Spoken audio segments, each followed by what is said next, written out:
I was like, I'm on 12. What you mean?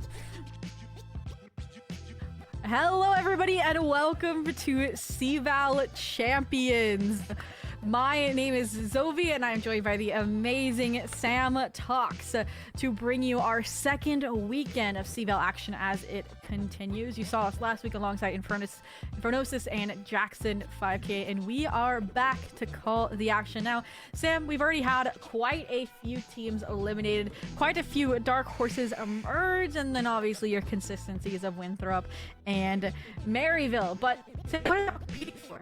Well, they are competing for some amazing scholarships, some massive prizes that are going to be on the line. I'm going to have a graphic pulled up here very shortly, but we're talking in the tens of thousands going on here. Pull it up. We got 16,000 USD per team for the first place.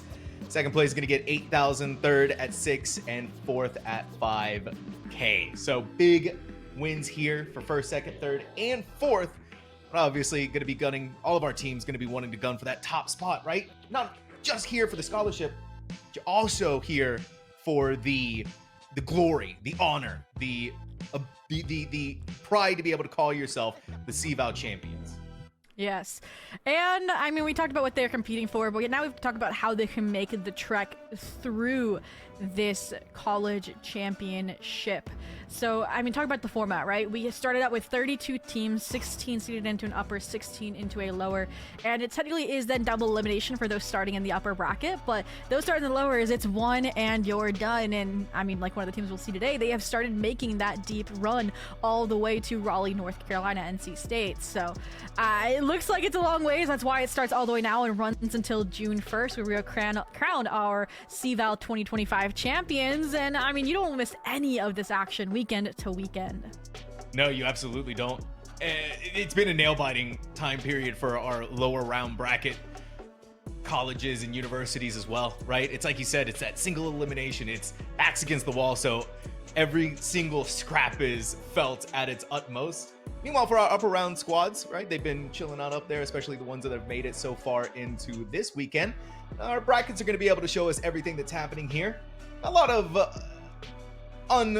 not so unusual teams that have made it this far into the upper quarters, right? We still are waiting on the results for Winthrop versus Hugh and St. Clair versus Fisher Navy. Tampa Maroon and Maryville both waiting for the winners of each of those games. But I mean, right, we have the previous champions, last year's champions, the current champions. We have Maryville, who's been on a tear, not only in CVAL, but also throughout all of the collegiate conferences out there in the US. Yeah, they just won NACE, so they're coming high off of a win. They're feeling good, and I'm sure whoever's going to be taking them on in the upper semifinals, they're going to be in for a walloping. And I know Winthrop versus HU Storm actually is going to be covered for our second best of the three later tonight at 7 p.m. EST. So you're not going to miss that, right? The top, HU Storm, kind of a dark horse in the upper bracket to go up against your reigning CVAL champions, possibly in those upper semifinals. But let's go ahead and jump down to the lowers, which is actually where we will be starting our coverage this weekend for CVAL champions with our matchup, which is UST Esports versus UCI, West versus the South, 3 and 4 seeds respectively. But aside from that, I'm trying to think of anything that might have been unexpected. For me, I thought CSP Blue was going to make a deeper run, and I believe they FF'd to SHU. So they get that bid. They're going to be against Northwood. I know who is it. T-Man likes to brag. They're like, hey, we've been Northwood before, and I think it was the CECC LECQ. So they are trying now to do it again to keep their chances alive in CVAL. Yeah, it's always a little nerve-wracking to go up against a squad like Northwood, but hey, as long as you know that you can take them on, that's the important part. But of course, our big topic of discussion for today, for this broadcast, UST Esports versus UCI, University of St. Thomas versus University of California at Irvine. It's big times here for both of these teams, right? We know UCI is an electric squad, and we know that UST has also been proven through the fire and flames, right? If you take a look at their own CVAL South journey, they've taken on Tamu Maroon. They've managed to beat them, right? They've beaten the current reigning champions, but now they're in the lower bracket. They have to fight for another opportunity to make that happen. And not only that, but we also saw what was happening in the lower bracket. If UST is able to win here, it's going to be up against WVU. And I love this storyline, right? UST lost to WVU, very close 3-2 in those lower finals of CVAL South. But for UC Irvine, they actually already bested their CVAL Region West's #1, USC Cardinals, in the previous round. So for me, it's kind of like an underrated squad coming in, hitting their stride, much like the Tama Maroon of last season, right? And I think that kind of tells volumes here. Well, this is an underrated squad that just didn't have as much experience as a team. So now when they're actually getting into competition, into the serious run where prizing is on the line, where glory is on the line, where it's the right official CVAL Collegiate League, they are definitely living up to the names of Lace, of Jason, who have put in the works and game changers in the tier 3-2 space. It's a lot to think of, a lot to chew on for both of our teams. So let's go ahead and see what maps they have chosen here. Not going to be unusual if you follow both of these squads, knowing how they like to play. We're going to be starting off on Icebox into Lotus, and if we have to go to that map #3, which, Zoe, I'm feeling it. I'm feeling the map #3 on the horizon. I am too. It's going to be that map of Fracture. Yeah, I mean, Icebox, a clear favorite for UCI. They get to play a fun composition. They get to lean into the strengths of, again, the individuality on this squad. Icebox, not played as much by UST either. They had a 9-13 loss against Fisher Navy to kick off their CVAL uppers, and that's really all she wrote. And moving on from that, to me, Lotus and Fracture are coin tosses for UCI, actually. Lotus, again, they haven't played as much. Sometimes they win, sometimes they lose. And Fracture, they started out rough. They've kind of found the comp that works for them, and now have been putting in some results, but it's hard to say. So I think I agree with you. I think this is going to go to map 3, and then Fracture is just going to be kind of, I mean, a spicy one. Oh yeah, it's which squad has the protocols down more, right? It's the understanding of how the initiators are going to work with each other. But that's for map #3. Icebox is where things are interesting, right? Because so far what we've had, just based off the match history between these two teams, they both love running the double duelist. But there's a small catch between these two teams, right? One team likes the Reyna, the other team likes an ISO. And I'm not gonna lie to you, I really like this. There's an ability in ISO's kit called Contingency for a reason. You lose that Viper, it gets really rough, you know, hitting a site like B, you can't scale up, versus that wall can really allow you just to get the safe passage, the spike down in a constrained or in a clutch situation. And not only is it a nice that they're bringing out, but it's in Lace's hands. You know, she's been this ultimate flex in the game changer, seen with FlyQuest Rad after coming over from Complexity for the longest time. I get to nerd out about game changers, I'm happy about that. And I think she deserves that. She has that firepower needed to perform on a duelist role, so I'm excited to see. This is the only map she gets to do it for the most part. She'll be back on like your Sovas and your Tejos for the rest of the series, but it's still nice to see. Yeah, and not only that, but right, she puts up an admirable performance for what you want your, especially frag duelist, to be able to do. Both Reyna and ISO occupy those same niches where they have to frag out to be able to make full effectiveness of their kit, minus ISO a little bit more, right? The uppercut, the contingency makes things so much easier. But then you think about their ultimates, you think about the kill contract, you think about the Empress, right? With how you really need to make sure you're operating at peak efficiency to be able to get away with what you need to get away with on Icebox. We're going to be looking for those like early aggressive peaks out of Maze over on the A side, or even on B, where you're just wanting to be that nuisance over and over again, trying to disrupt whatever push is going to be coming from the attack. And I think that's the difficulty for me here, is that the Reyna is going to be Glyph.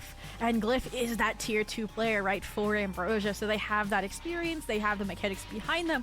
So I'm worried when it comes like the head-to-head duels, that's where there could be some discrepancy here favoring UST. Which then for me leans into, okay, these two teams, Icebox, double duelists. I hate to say it, I want to see how they do on the defense. It feels like Icebox recently has been truly leaning defense-sided, even with a double duelist. So it is going to be, okay, if you get aggressive A, can you win the fight? Can you get out? And I think the Reyna, maybe even with a dismiss, maybe a little bit better adapt to the ISO for that. The double tap means you have to stay and continue to engage.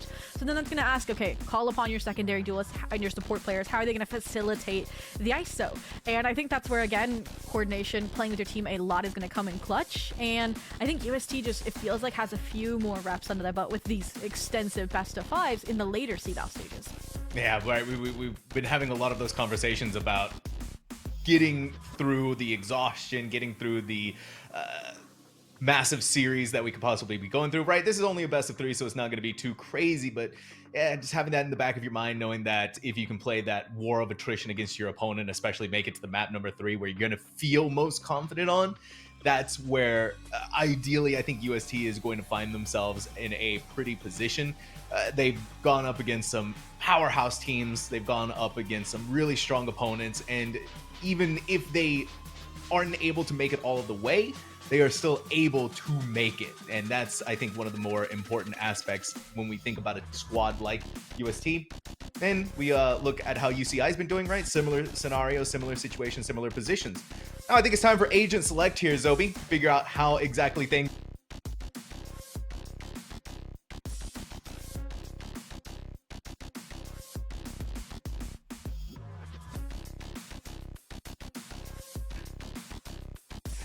But I'm like the comp sync clunk compin. But what is different, even with the names being changed, the rosters were correct, is it's not Glyph actually on the Reyna that I was expecting. It's Glorb Sonics, or more commonly known maybe as Core Sonics in the collegiate and the competitive space.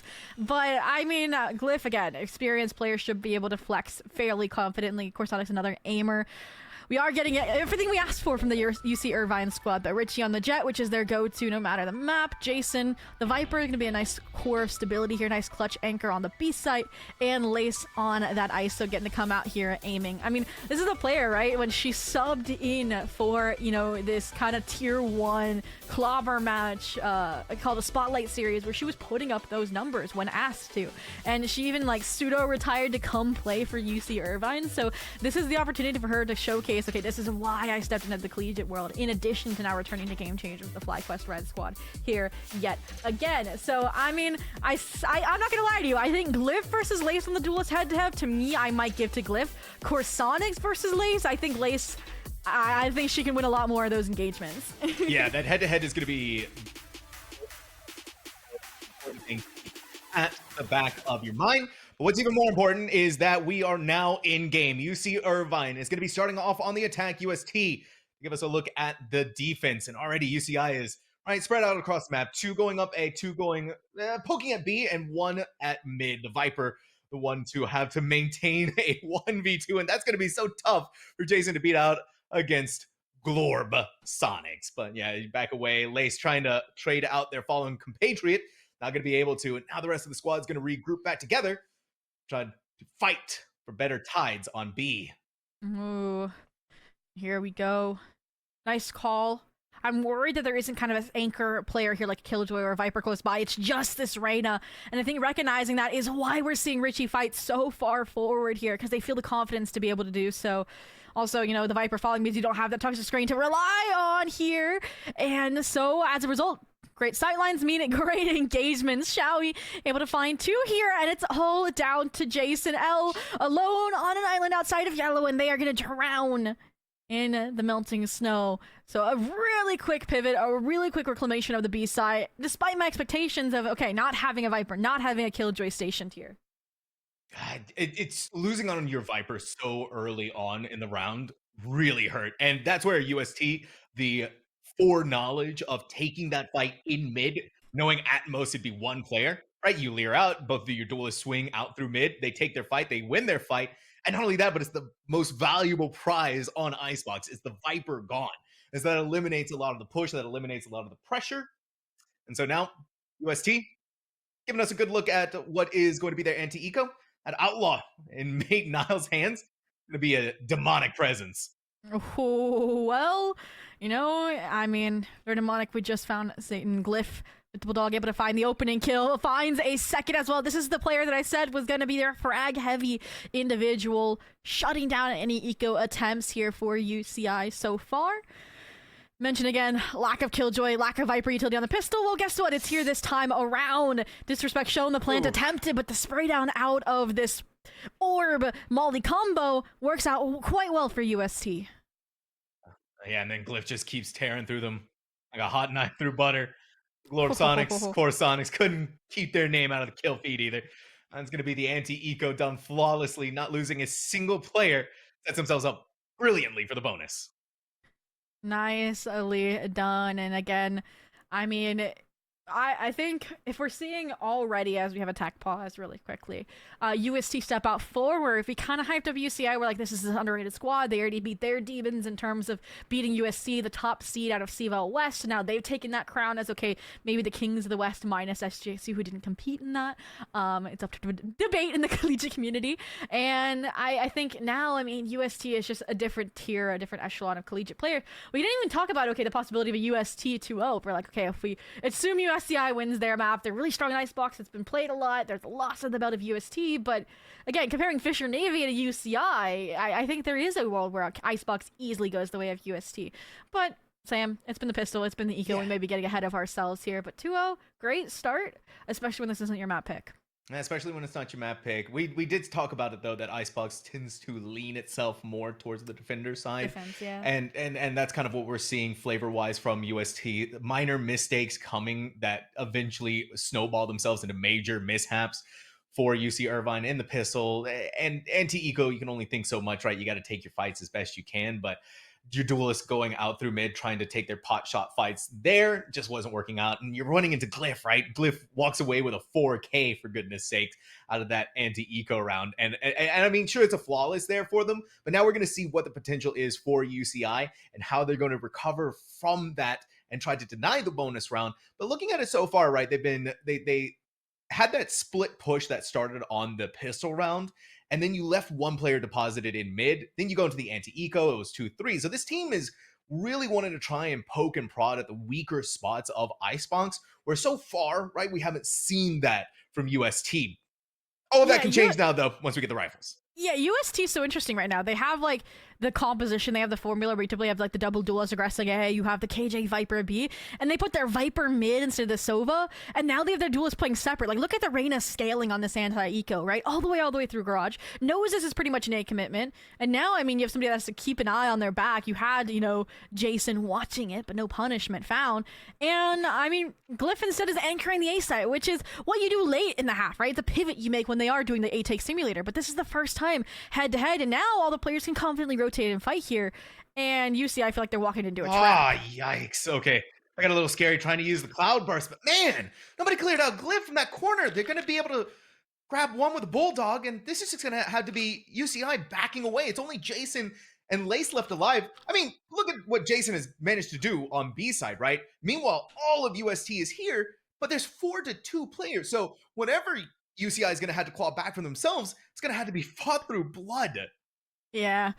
I mean, you can see the awareness, right? Mate Niles just kind of checking out every nook and cranny for this lurked up Viper, but I wish, like we knew, like you mentioned, how much room Jason had made, that UCI recognized it and rotated it a little bit faster, right? You had the dive of the jet, but nobody else had dived in, right? So you easily could have gotten out maybe in that regard and had this be a little bit closer of an affair, had an open B site for the plant. Versus now, I mean, again, it's relying on heroics, relying on the timing of Jason. And can they deliver? No! Not what you wanted if you're UCI. Now it all falls onto the shoulders of Lace. And it's only 89 low shields. They're trying to take their shots. They're trying to take their moments here. But there's just too many players to try and flick back over. SegQ on the high ground. UST, a bonus round. And what I would say, a pretty clean one. No, I really, really liked how they played that. Again, they're very unorthodox in their defensive positioning for this composition, what you commonly see out of your VCTs, out of your VCL running the Jet Reyna, but it's working, right? And especially for an eco like that, because what you do is you gamble A, you place a solo player on B because you're confident in the retake on it. We saw that on the second round. And Glorpsonic's pushing down B main, getting rid of the Killjoy utility, causing kind of question marks to pop up for UCI, really made them feel like they had to commit to that A site. So I mentioned, like, why didn't they rotate sooner? Maybe that was why. And Jason just, maybe that's gonna be the win con again. Not diving as deep. We're learning when to dip and recommit. And we'll see if they can get there. But for now, forced up here a little bit. Yeah. Glorpsonic's again going aggressive. There's a fairly good opportunity they could win this. It's just a back and forth exchange of some bullets. Neither side really falling, but Glorpsonic dealing more damage to Jason than what happened to them. Now you're hearing one thing go up. Oh! It's a battle of the duelists inside of the kill contract. Lace wins their fight against Glorpsonics and may have just opened things up massively here for UCI. They're still taking things so tepidly towards getting on the site. They don't want to rush it. without the knowledge of what could be waiting for them.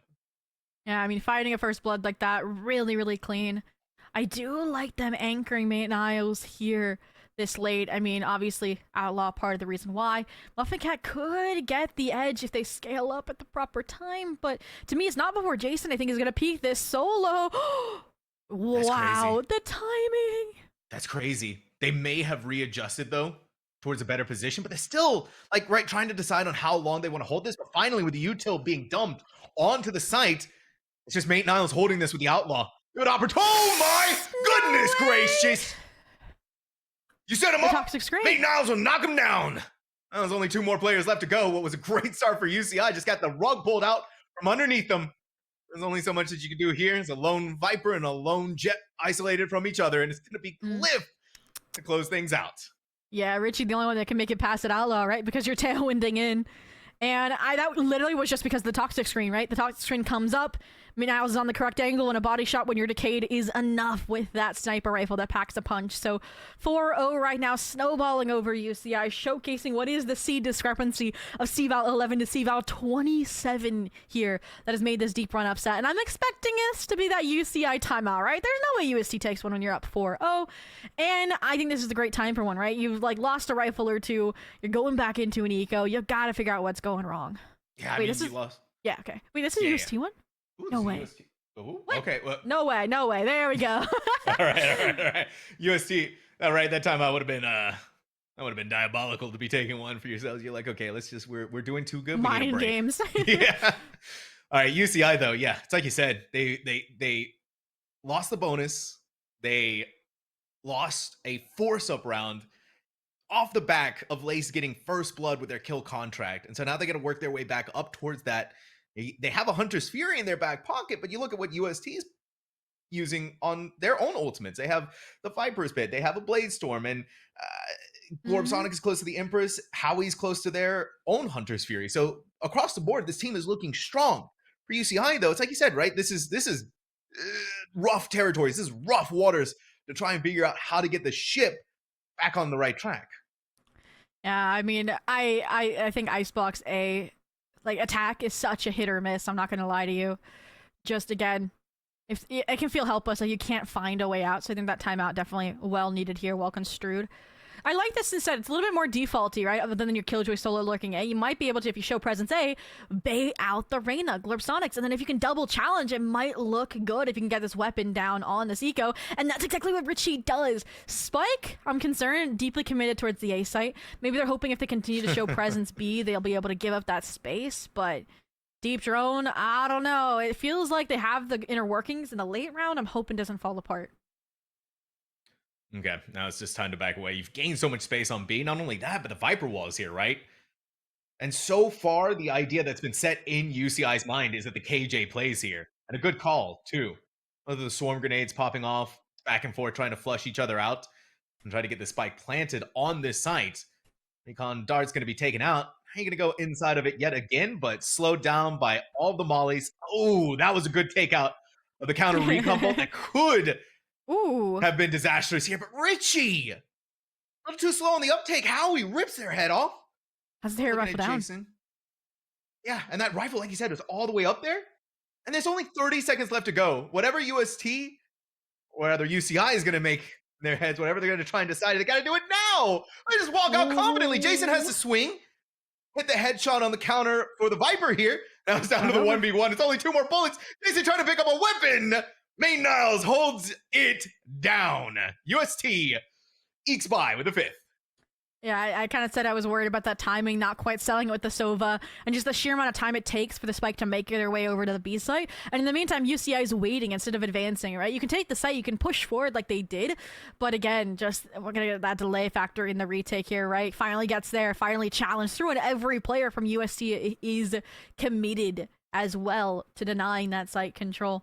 And when the toxic screen's up, they kind of get that space, they're good to go. As soon as it drops, UST has always been prepared, no matter what the case scenario is. I mean, it's nice that Lace finds an opener, but it doesn't matter, because in the next round, you might lose the opener. Glorpsonics fighting Richie.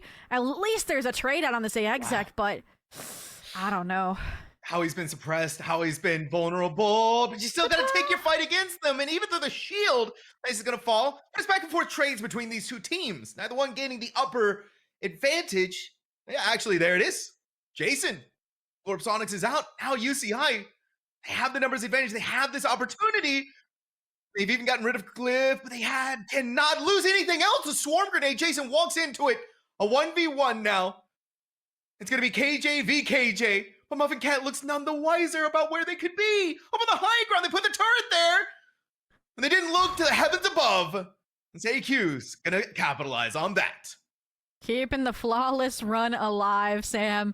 And I mean, we talked about the storylines for these two teams. We didn't even mention, right, that UST Esports are your runner-ups from CVAL last year, right? They went to that LAN at Boise. They, you know, lost 3-1 to UST Esports, and they're definitely playing like they have something to prove. Like that deep run wasn't a fluke, you know, beating out your Blands, beating out your Fishers. And I mean, they actually came from the uppers too. So they definitely are here with a vengeance, playing for the South.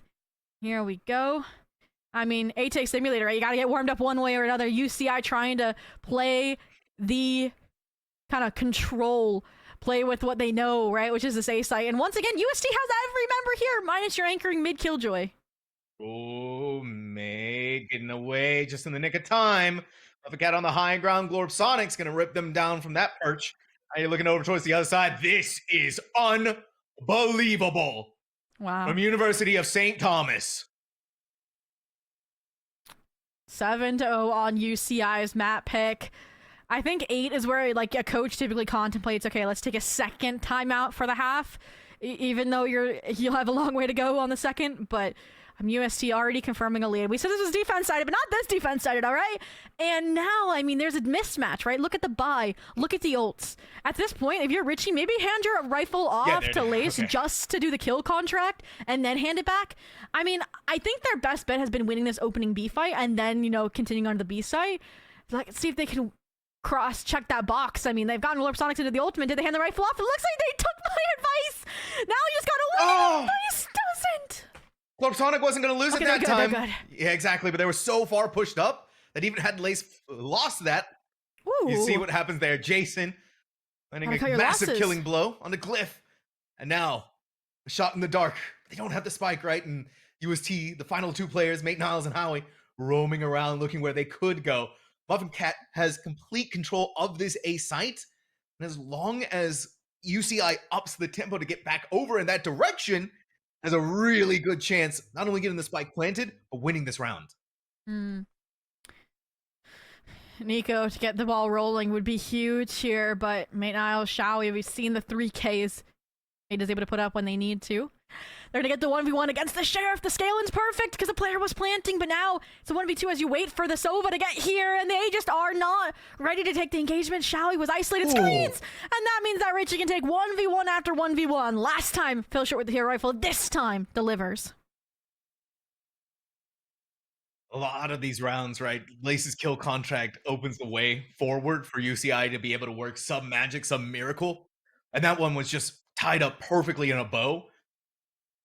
And again, Lace may have lost here, but they won the war. And that was the most important thing. And that was the other big crux of this too.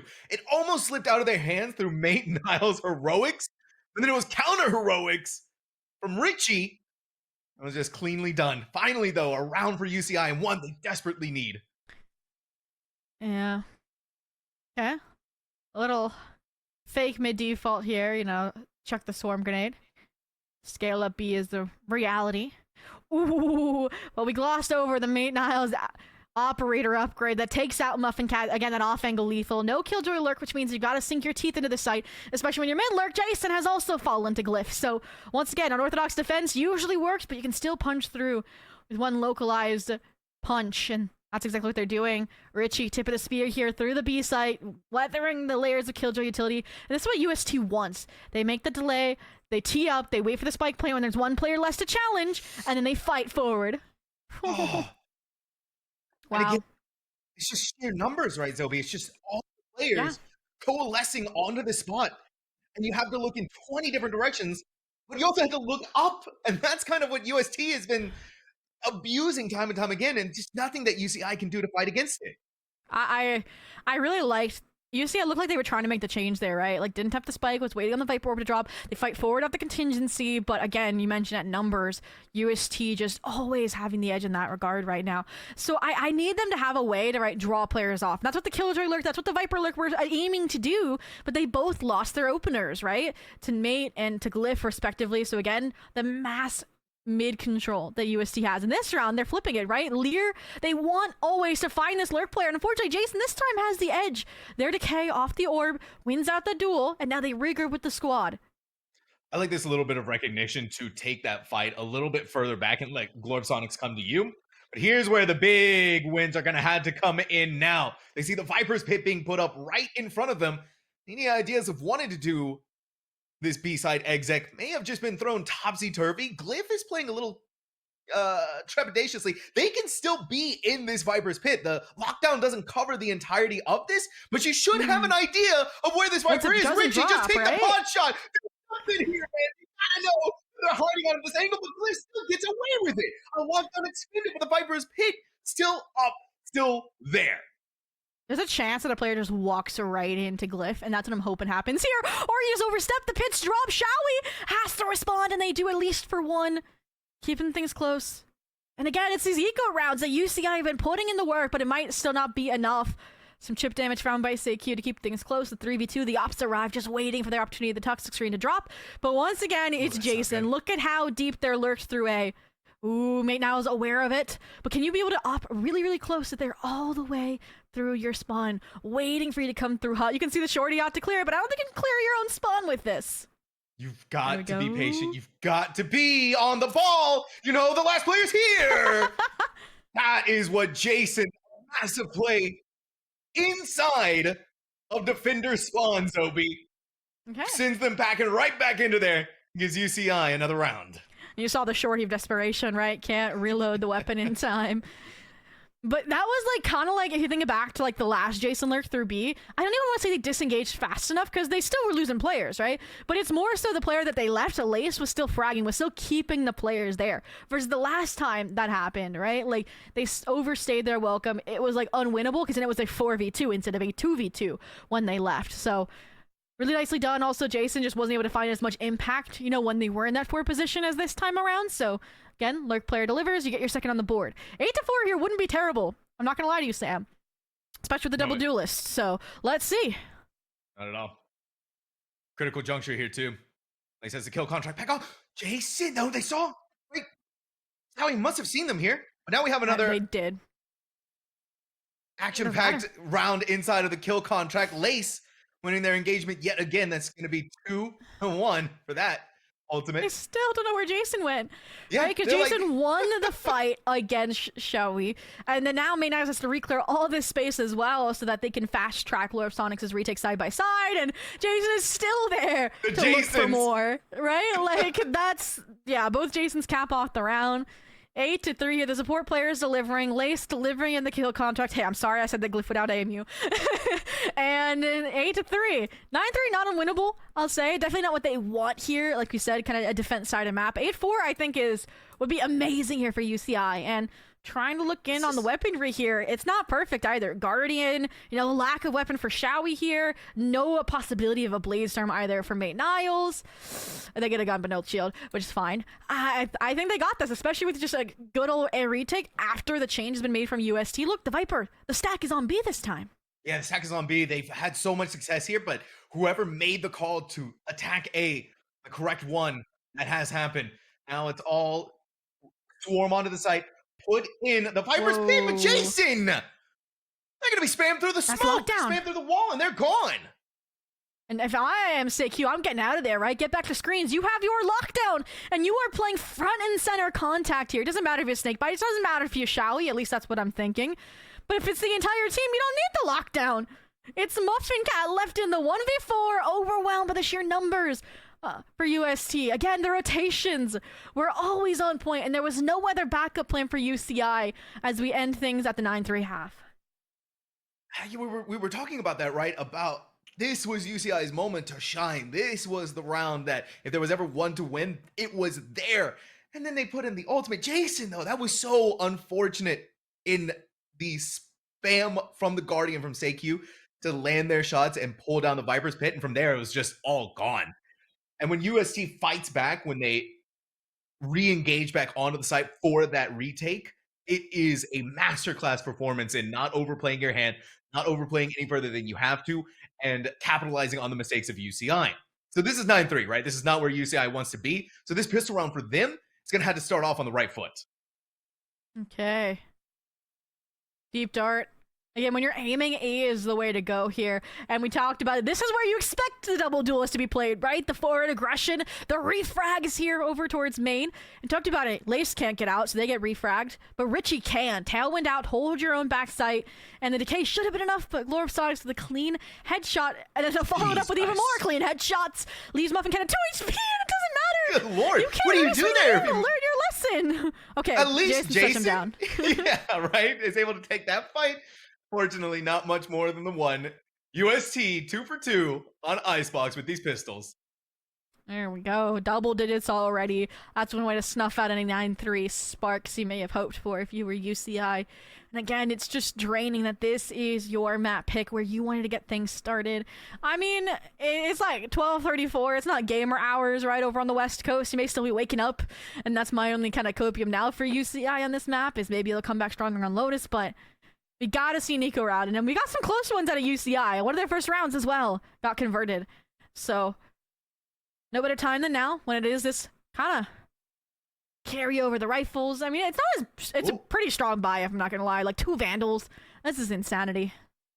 Oh, it's also insanity though is UCI fragging out big time. Oh, catching Glorpsonics off guard. There goes the Vandal down, but the wall coming up is going to protect them enough to be able to. Let's say Q go and grab it. Now we're looking at even more action happening here. Jason taking down. Eventually trying to delay tactics as much as possible. These classics, though, is hitting different. Oh my goodness gracious, Muffin Cat. This is a big win here for UCI, right? All of these delicious Vandals that were left behind now in their hands. Yeah, if you use this T, I think you got a little bit eager there. I mean, from the buy-up to how you played out the round, I mean, as soon as you found where the Marshal is, like, you know they're on Nico. They didn't force up completely. I mean, this was insane coordination out of UCI on a round we said was much, much needed. And Muffin Cat, you know, couldn't clutch out the previous round they replaced since they do it now. And what I mentioned again, they had 2 Vandals, a Bulldog, right? Like, that was such an absurd buy for a second round. That's like a, you know, that's how you catch up. And, I mean, 10-4, handing a weapon off to Mate Niles, that's not what you want to be doing. No, it is not. It's just, right?